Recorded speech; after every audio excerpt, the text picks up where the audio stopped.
आदरणीय अध्यक्ष महोदय, पहले तो मैं आपका संरक्षण चाहता हूं। जब आदरणीय मंत्री महोदय बोल रहे थे, आपने विपक्ष से किसी को भी पॉइंट ऑफ ऑर्डर उठाने का अवसर नहीं दिया।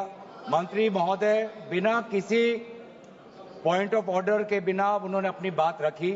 वही संरक्षण आप मुझे दे, मैं वही अपेक्षा करता हूं। मंत्री महोदय ने अपनी पूरी बात रखी, आपने उनको कुछ नहीं कहा। उन्होंने राजनीतिक आरोप लगाए, उन्होंने हाउस को मिसलीड किया, आपने सुना। वही संरक्षण। एक बात है गौरव जी, आप हमेशा सदन पर ये कैसे आरोप लगा सकते हैं कि आपने उनको कुछ नहीं कहा। मैंने फिर कहा आपको, इस सदन में, प्लीज बैठिए, इस सदन में संसदीय व्यवस्था के अनुसार सबको समय आवंटित होता है। आवंटित दल का माननीय सदस्य अपनी बात रख सकता है। जब मैंने व्यवस्था दे दी कि कोई माननीय सदस्य बोलेगा, उसके बीच में आज शून्यकाल पॉइंट ऑफ ऑर्डर नहीं दिया जाएगा तो नहीं दिया जाएगा। माननीय गौरव को कहिए। अध्यक्ष देखिए, शुरू हो गया सर। आप दे रहे अनुमति, आप अनुमति दे रहे हैं सर। आपने हमें अनुमति दी। आपने अनुमति दी हमें। एक मिनट बैठिए। हमारे सर, इन्होंने हम शांति से सुनेंगे। अरे सुनो ना।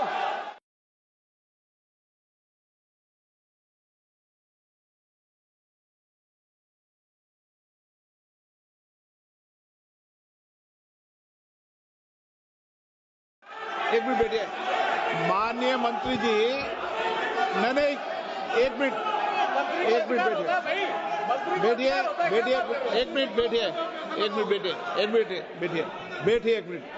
ठीक है, बैठिए, एक मिनट बैठिए। मैंने माननीय मंत्री जी को आपके भाषण के टोकने के लिए अलाउ नहीं किया है। वह आपने तो भाषण शुरू नहीं किया था। नहीं शुरू करने वाले थे, वह दूसरे विषय पर अपनी बात करना चाहते। आपके भाषण को नहीं काट रहे आप। नहीं, आपके भाषण को तो अपनी बात कोई दूसरे विषय पर रखना चाहते हैं। मेरा सर इतना कहना है कि हम लोग शांति से बैठ के सुनेंगे, चर्चा का पूरा नोट करेंगे, सबका बात सुनेंगे।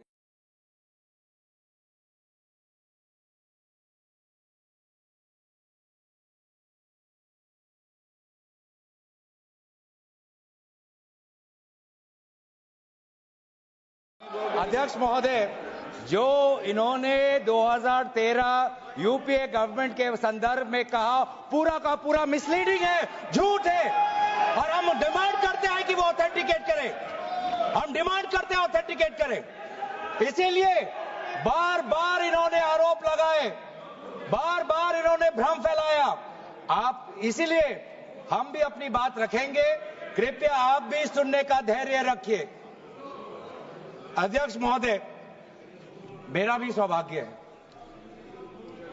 कि पिछले सदन में मैं अयोध्या राम मंदिर पर अपने पार्टी का मैंने अपना व्यू, अपने पक्ष रखा, और आज वक्फ संशोधन 2025 पर अपनी दल का और विपक्ष की तरफ से अपना पक्ष रखा। और अयोध्या राम मंदिर में भी और आज के वक्फ के संशोधन में भी मेरा एक ही मार्गदर्शक है, वो है भारत का संविधान। भारत का संविधान जो कहता है कि हमारा भारत में हर व्यक्ति को सामाजिक, आर्थिक और राजनीतिक न्याय, विचार, अभिव्यक्ति, विश्वास, धर्म और उपासना की स्वतंत्रता, और साथ साथ में यह कहता है कि व्यक्ति की गरिमा और राष्ट्र की अखंडता सुनिश्चित करने वाली बंधुता। ये बिल आज इस संविधान के इस जो मूल जो ढांचा है उस पर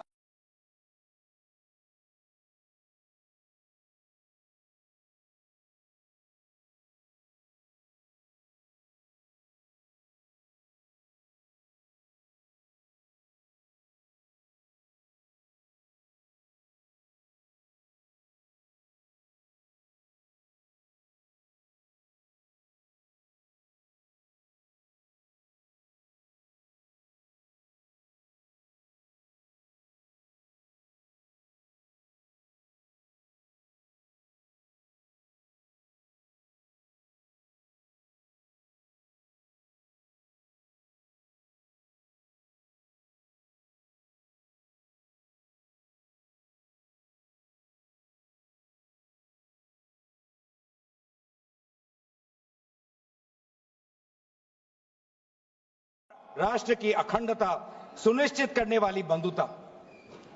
ये बिल आज इस संविधान के इस जो मूल जो ढांचा है उस पर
कम्युनिटीज ऑफ इंडिया, इनका तीसरा उद्देश्य है to divide the Indian society.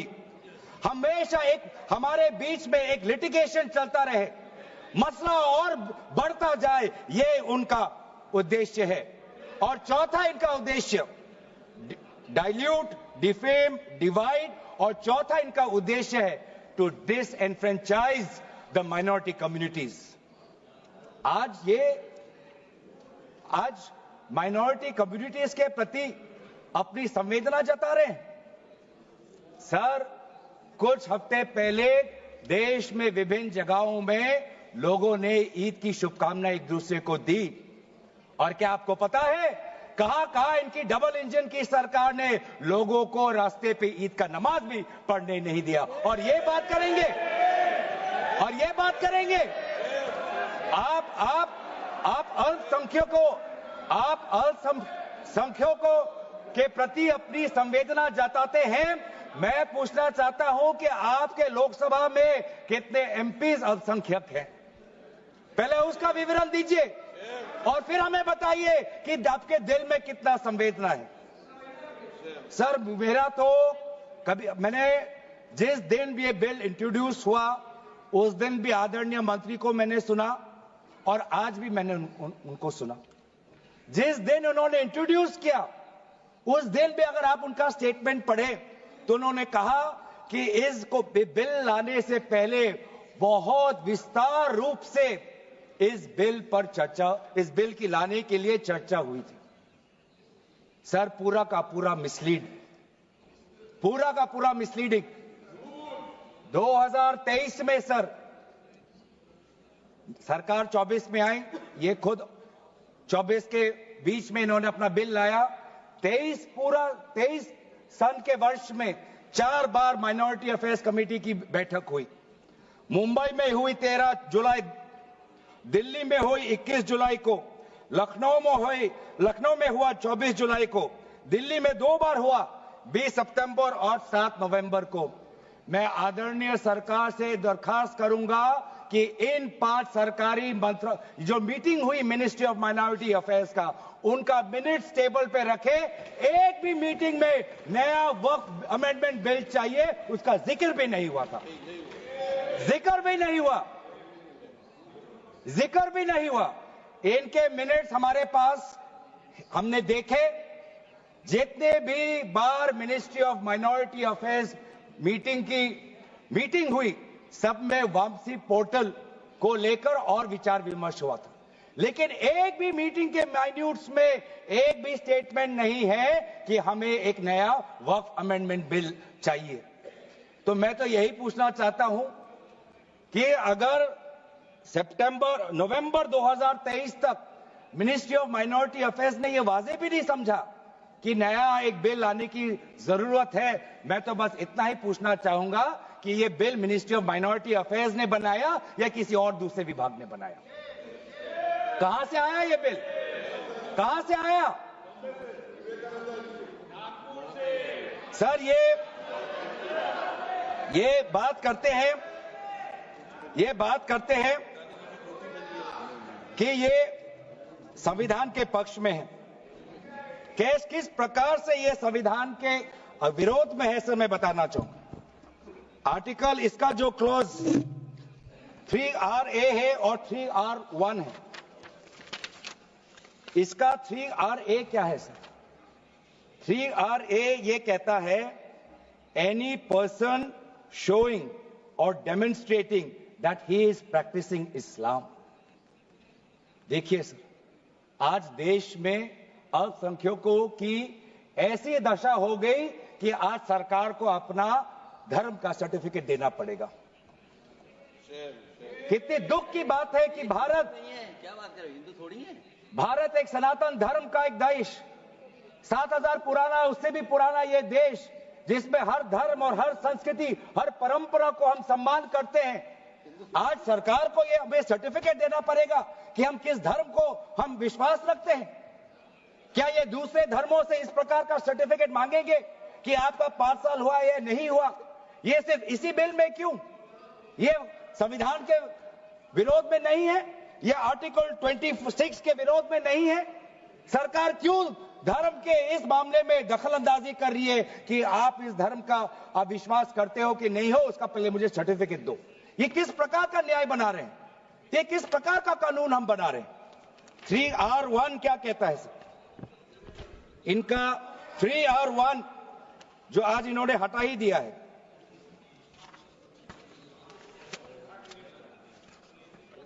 R1 कहता है a work by user, but such work shall not cease to be a work by reason only of the user having ceased, irrespective of the period of such session. ये इसके हटाने की क्या जरूरत थी sir? ये हमारा बार बार विभिन्न जजमेंट के द्वारा ये पूरा वर्क बाय यूजर और इसके बारे में विभिन्न जजमेंट आए। सर एक जजमेंट पढ़ना चाहूंगा। M. Siddique, Ram Janmabhoomi, Muslim law does not require an express declaration of a waqf in every case. The dedication resulting in a waqf may also be reasonably inferred from the facts and circumstances of a case or from the conduct of the waqif. तो ये बार बार ये सब विभिन्न judgement के द्वारा वक्फ और ये जो पूरी इनकी जो परंपरा है, विभिन्न जजमेंट ने ताकत दी और आज यही विभिन्न क्लॉजेस के द्वारा जजमेंट्स को भी और हाईकोर्ट के ताकत को भी ये कमजोर कर रही है। सर पहले वक्फ क्या है ये भी हमें समझना चाहिए। Waqf means the permanent dedication by any person of any movable or immovable property for any purpose recognized by the Muslim law as pious, religious, charitable. Sir आज ये क्या कहना चाहते हैं कि वही व्यक्ति जो प्रैक्टिसिंग इस्लाम कर रहा है 5 साल के लिए वही आ सकता है, जो इनका 3RA है और जो सेक्शन 104 था। आज इन्होंने सेक्शन 104 हटाने के पक्ष में कहा, लेकिन सेक्शन 104 यही कहता है कि कोई भी व्यक्ति वक्फ कर सकता है। तो यही तो हमारा सेक्युलर नेचर है कि कोई भी व्यक्ति अब वक्फ कर सकता है। अब ये जो अधिकार है एक व्यक्ति का, आप उस अधिकार को आप क्यों छीन रहे हो? सिर्फ ऑप्टिक्स सर, इनको बाहर दिखाना है कि हम ये बहुत बड़ा काम कर रहे हैं। क्या इन्होंने कहा कि क्लॉज 9C में ये कहते हैं कि 2 महिला को हम ये इंक्लूजन कर रहे हैं? ये पहले भी था सर। अगर आप 1995 एक्ट पढ़े तो ये पहले भी था, उसमें ये भी था कि 2 से ज्यादा सदस्य महिला हो सकती थी। इन्होंने तो 2 पे ही कैप कर दिया। ये पहले से ही था, ये सिर्फ दिखावा। और इनका 3 और 4 में जो ये विशेष रूप से विडो, डिवोर्स वुमन और ऑर्फन की बात करते हैं, ये पहले भी था सर। ये पहले भी जो 3R है जिसमें वेलफेयर की उल्लेख है, उस वेलफेयर एंड अदर पर्पसेस में window, divorce woman and orphan पहले से ही उसमें समा जाता है। लेकिन इनको भ्रम फैलाना है, इनको भ्रम फैलाना है कि वर्तमान का जो एक्ट है वो महिलाओं के खिलाफ है। इनको भ्रम फैलाना है कि वर्तमान में महिलाओं को कोई भूमिका नहीं मिलती, ये इनका काम है। लेकिन कानून में सर पहले से ही ये सारे प्रावधान है, वो चाहे किसी विधवा का संरक्षण हो या महिलाओं को और समर्थन देना हो। सर रिफॉर्म की बात करते हैं, सर इनका क्लॉज 33 में जो रेवेन्यू आना चाहिए वो रेवेन्यू उन्होंने घटा दिया। पहले 7% का एक रेवेन्यू फॉर वक्फ बोर्ड आता था, आज इन्होंने 5% कर दिया, गिरा दिया। क्यों गिराया? क्या आप नहीं चाहते कि वक्फ बोर्ड और अच्छी तरीके से चले? आप नहीं चाहते कि उसमें नई टेक्नोलॉजी आए? अगर कहीं खामियां हुई भी है, माना कि कोई भी कानून इस देश का, कोई भी कानून परफेक्ट नहीं है, कोई भी कानून परफेक्ट नहीं है, माना कहीं कहीं प्रदेशों में खामियां हैं, वो चाहे केरल में हो, आंध्रा में हो, कर्नाटक में हो, पंजाब में हो, दिल्ली में हो। लेकिन सर आप चाहते हैं कि वो वक्फ बोर्ड, वक्फ ट्राइब्यूनल और अच्छी तरीके से चले, और ये चाहते हैं कि वक्फ बोर्ड वो और कमजोर हो, और इसीलिए जो रेवेन्यू वाला क्लॉज है 7% से 5% इन्होंने घटा दिया। मेरा सुझाव, हमारे तरफ से यह सुझाव है कि 7% से 5% घटाने के बजाय आप 7% से 11% और इस रेवेन्यू को और इंक्रीज करिए। आज ये बात करते हैं कि ये रिफॉर्म्स ला रहे हैं। क्लॉज 26 पढ़िए sir, section 52A, section 52 clause 26। Clause 26 में क्या लिखा है? In section 52A of the Principal Act, in subsection 1, for the words rigorous imprisonment, the words imprisonment shall be substituted. Dilute कर रहे हैं सर। पेरेंट एक्ट बोलता था कि रिगरस इंप्रिजनमेंट हो, और अगर आप बार बार ये कह रहे हैं कि फलाना हो रहा है, धमकाना हो रहा है, तो आप इसको क्लॉज को क्यों कमजोर कर रहे हैं? सिर्फ भ्रम फैलाना है सर। मंशा इनकी कहीं और है। मंशा सर, मैं भी एक टिप्पणी देना चाहूंगा कि आज ये एक विशेष समाज के जमीन पर इनकी नजर है, कल समाज के दूसरे अल्पसंख्यकों के जमीन पर इनकी नजर जाएगी। आज ये बिल सिर्फ एक विशेष समुदाय के जमीन पर इनकी नजर है, कल दूसरे समुदायों के जमीन पर इनकी नजर जाएगी। बार बार ये बिल सर, इतना संशोधन की जरूरत है। ये मैं नहीं कहता कि संशोधन की जरूरत नहीं है। मंत्री महोदय ने बार बार इसका जिक्र किया कि ये बिल कितनी बार इसका संशोधन हुआ। इसकी शुरुआत आप जहां से भी पकड़े, आप 1810, 1817, उसके बाद 1954, 1984, 1995, सच्चर कमेटी, रहमान कमेटी 2003। संशोधन चाहिए सर, मैं नहीं कहता कि हम संशोधन के विपक्ष में नहीं, लेकिन संशोधन इस प्रकार का हो जिससे बिल का रूपायन, जिससे बिल और ताकतवर बने।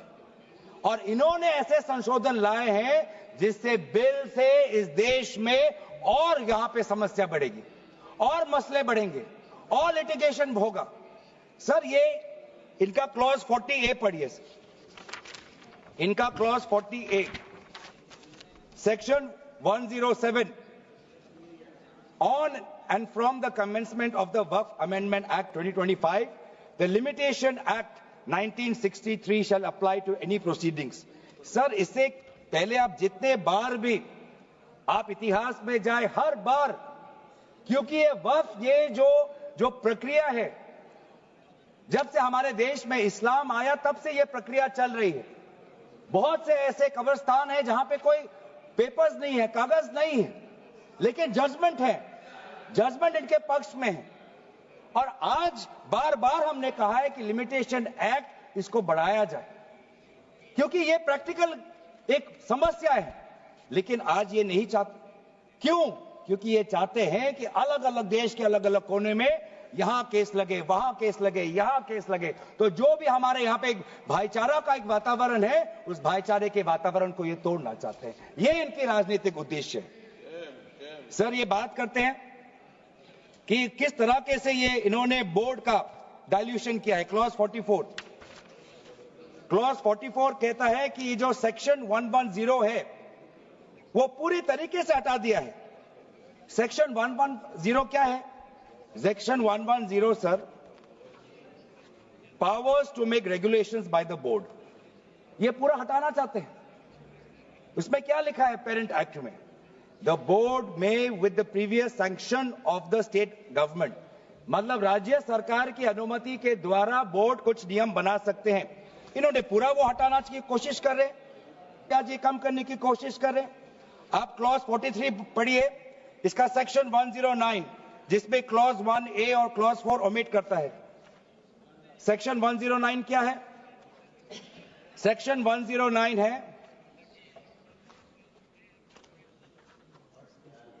Power to make rules. The power, clause 1A, clause 1A क्या कहता है? Other particulars which the report of the survey commissioner में कंटेन अंडर क्लॉज F। इसमें स्टेट गवर्नमेंट सर्वे कमिश्नर के पक्ष में कुछ नियम बना सकता है, वो पावर आप हटा रहे हैं। Clause 4, the manner of election of members of the board by means of a single vote, आप ये हटा रहे हैं। इलेक्शन की प्रक्रिया आप हटाना चाहते हैं और आप रिफॉर्म की बात करते हैं। सर, आप ये देखिए 83(9), आज बार बार ये एक भ्रम फैलाया जा रहा है कि हाईकोर्ट का कोई भूमिका नहीं है। एक भ्रम फैलाया जा रहा है कि जो वक्फ का जो ये एक ट्राइब्यूनल का जो ऑर्डर आता है वही है, उसके बाद हाईकोर्ट पावरलेस है। ऐसी बात नहीं है। आप पेरेंट एक्ट पढ़िए। आप पेरेंट एक्ट में अगर सेक्शन 83 पढ़ेंगे, पेरेंट एक्ट में सेक्शन 83(9), उसके बाद क्या लिखा गया है? provided that a high court may on its own motion or on the application of the board or any person aggrieved call for and examine the records relating to any dispute and may confirm or reverse the decision।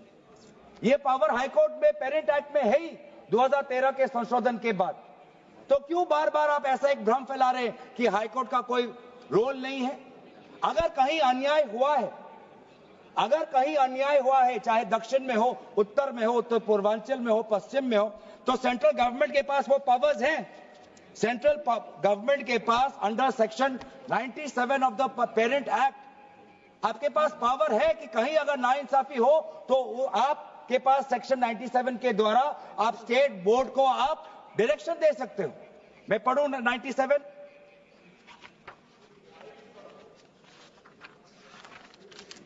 97, directions 96 for the power of the central government to regulate secular activities of OCUF, powers 97 directions by state government subject to any directions issued by the central government under section 96, the state government from time to time give to the board such general or specific directions as the state government thinks fit। मैं जानना चाहूंगा, आपके बहुत जगह आपकी double engine की सरकार है, बहुत जगह आपकी डबल इंजन की सरकार है, कहीं कहीं आपकी सहयोगी दल की भी सरकार है। आपने पिछले 10 साल में कितने बार इस सेक्शन 97 का आपने इसका इस्तेमाल किया? कहीं भी आप अगर नाइंसाफी हुआ तो कितने बार आपने सेक्शन 97 का आपने इस्तेमाल किया? उसका बोलिए, फिर जाके बोलिए कि ये जो पेरेंट एक्ट है ये कमजोर एक्ट है। पूरी ताकत दी हुई है। अगर कहीं गलती हुई है, कहीं सुधारना है, हमारी संवेदना है, वो चाहे केरला में मवम की बात हो, संवेदना है हमारी, पर आपके पास भी वो ताकत है। आपने कितने बार इस ताकत को आजमाया? सर, आज आप देखिए कितनी दुख की बात है। सेक्शन 64 क्लॉज 29 64 ये एक्ट सर क्या लिखा है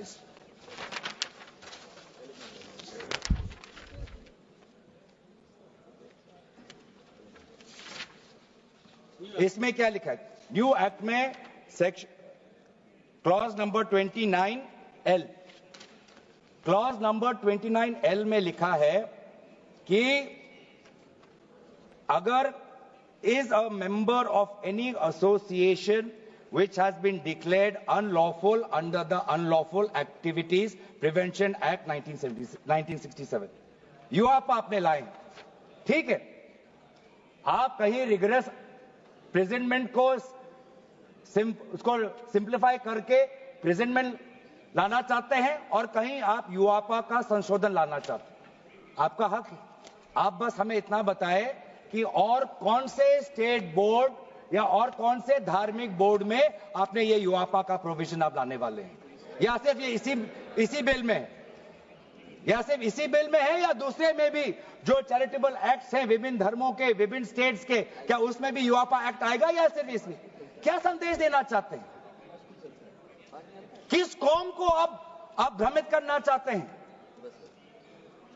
बार बार उस कौम को जिसने भारत की स्वतंत्रता की लड़ाई लड़ी है, उस कौम को जिसने 1857 में उन्होंने मंगल पांडे के साथ उन्होंने अपनी शहादत दी, आप उस कौम पर आप दाग लगाना चाहते हैं जिसमें लगभग 2 लाख उलेमा शहीद हुए, आप उस कौम पर दाग लगाना चाहते हैं जिन्होंने भारत छोड़ो आंदोलन में हमारा साथ दिया, आप उस कौम पर आप दाग लगाना चाहते हैं जिन्होंने 6 अप्रैल 1930 में दांडी मार्च का सपोर्ट किया, आप उस कौम पर आप दाग लगाना चाहते हैं जिन्होंने 1926 में ब्रिटिश के डिवाइड एंड रूल को खंडन किया, आप उस कौम पर आप दाग लगाना चाहते हैं जिन्होंने मौलाना हुसैन अहमद मदानी ने 1924 में कंप्लीट इंडिपेंडेंस की मांग की।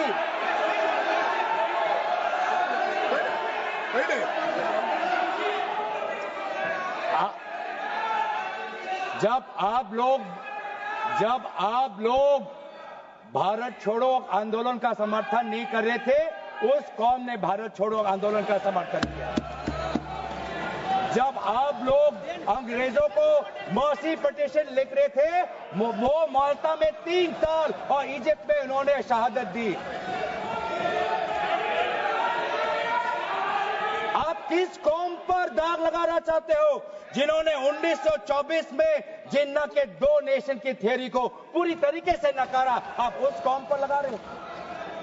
सर यही है इनका डिवाइड एंड रूल, यही है इनका डिवाइड एंड रूल।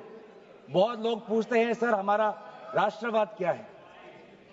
सर हमारा राष्ट्रवाद, nationalism for us is being United in our shared love for our Bharat Mata and the mutual respect for her culture, language, dress, food and religion.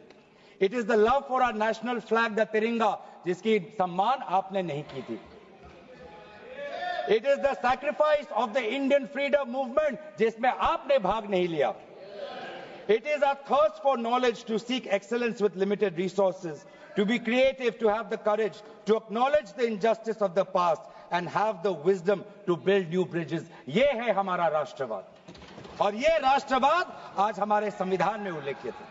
तो sir बार बार ये सरकार कहती है ये minorities के पक्ष में है, लेकिन जब अमेरिका से माइनॉरिटी कमीशन का रिपोर्ट आता है कि माइनॉरिटीज के साथ नाइंसाफी होती है तो इनको दुख होता है. जब यूएस का रिलीजियस कमीशन का रिपोर्ट आता है तब इनको दुख होता है. सर बार बार ये जो ऑप्टिक्स की बात कर रहे हैं, ये क्लॉज 42 सेक्शन 108A इन्होंने डिलीट कर दिया है. ये कहते हैं कि कैसे ओवरराइडिंग प्रिंसिपल कैसे आ सकता है? मंत्री महोदय को ओवरराइडिंग प्रिंसिपल से आपत्ति है. पहले सबके लिए सेक्शन 108 क्या है पढ़ लेते हैं. आपके लिए भी है, हम तो जेपीसी में थे।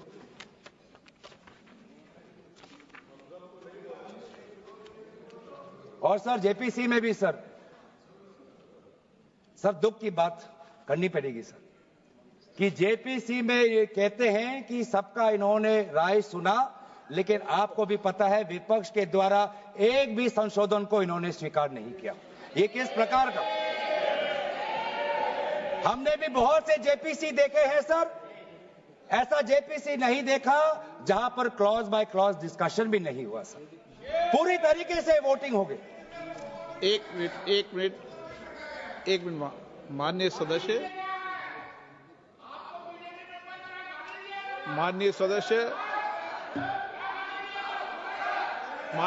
इतना ध्यान रखें कि जेपीसी भी संसद का भाग होती है, इसलिए उसका भी ध्यान रखें। सर इन्होंने जेपीसी की बात की, अगर इन्होंने ये नहीं करते कि जेपीसी में बहुत विस्तार रूप से चर्चा हुआ तो मैं भी नहीं करता। इन्होंने उल्लेख किया, इसलिए मैं करना चाहता हूं। इन्होंने उल्लेख किया कि बहुत से लोग आए जेपीसी में सर, ऐसे भी लोग आए जिनको वक्फ को लेकर उनका कोई जानकारी भी नहीं थी, कोई जानकारी नहीं थी सर, ऐसे भी आए सर। जेपीसी के मुद्दे हम बार हमने स्पीकर को चिट्ठी के द्वारा अवगत किया है, इसलिए हम उठा रहे हैं सर। इसमें 108A ये हटाना चाहते हैं जिसमें power to have overriding effect, लेकिन ये जो प्रिंसिपल है ओवरराइडिंग का सर, ये आज भी विभिन्न स्टेट एक्ट्स में ये है। तेलंगाना के एक्ट में आज भी ओवरराइडिंग प्रिंसिपल है, तमिलनाडु के एक्ट में आज भी ये ओवरराइडिंग प्रिंसिपल है, आज भी आरटीआई एक्ट में, इंफॉर्मेशन टेक्नोलॉजी एक्ट में 2000 में, नालसा जैसे यूनिवर्सिटी में ये ओवरराइडिंग प्रिंसिपल है। तो इसीलिए आपको सिर्फ यहां पर आपको ओवरराइडिंग प्रिंसिपल से आपको मुश्किल है, लेकिन जो दूसरे एक्ट्स में जो ओवरराइडिंग प्रिंसिपल है सेक्शन 108A के द्वारा सिमिलर प्रोविजंस है, उसमें आपको तकलीफ नहीं है सर। मैं भी अपने जैसे इन्होंने हमारे कुछ दोस्तों को सलाह दी, मैं भी इनके कुछ दोस्तों को सलाह देना चाहता हूं सर। क्लॉज 40A सेक्शन 107 जो लिमिटेशन एक्ट जो हटाया गया है सर, आंध्र प्रदेश के एक्ट में ये लिमिटेशन एक्ट ऐसा ही एक लॉ है जैसे पेरेंट एक्ट में है। तो मैं भी इनके आंध्र प्रदेश के सदस्यों को मैं कहना चाहता हूं कि जो प्रोविजन आपके आंध्र प्रदेश के एक्ट में है, आज वैसे प्रोविजन ये सरकार हटाने वाली है। आपको भी बाद में आंध्र प्रदेश में अपनी जनता को उत्तर देना पड़ेगा। तेलंगाना और तमिलनाडु में हमने बात रखी है सर, तो मैं बार मैं कहना चाहूंगा सर, हमें संशोधन से कोई हमें परे नहीं है, लेकिन संशोधन ऐसा हो जो हमें मदद करे। आज डिजिटाइजेशन की बात करते हैं, आज से 15 वर्ष पहले वामिस एक डिजिटल पोर्टल हमने खोल दिया है। अब ये देखिए सर सरकार की कैसी ये इनकी काम है। डिजिटाइजेशन फिलहाल अभी चल रहा है, डिजिटाइजेशन हो रहा है, पर माना कि डिजिटाइजेशन वामिस में कुछ खामियां हैं, उसको वामसी में, तो आप उसको ठीक करिए। आप 10 साल से क्या कर रहे थे? आप 10 साल से आप वामसी क्यों ठीक नहीं कर पा रहे? आप वो काम तो नहीं कर पा रहे, अब आप एक दूसरा नियम बना रहे हैं कि दोबारा आप एक नए पोर्टल पे अपने रिकॉर्ड्स आप अपलोड करिए। सर कितने बार हम इस सरकार को अपना कागज दिखाएं? वामसी का अगर इनका काम अधूरा है तो उसको ये काम संपूर्ण करे।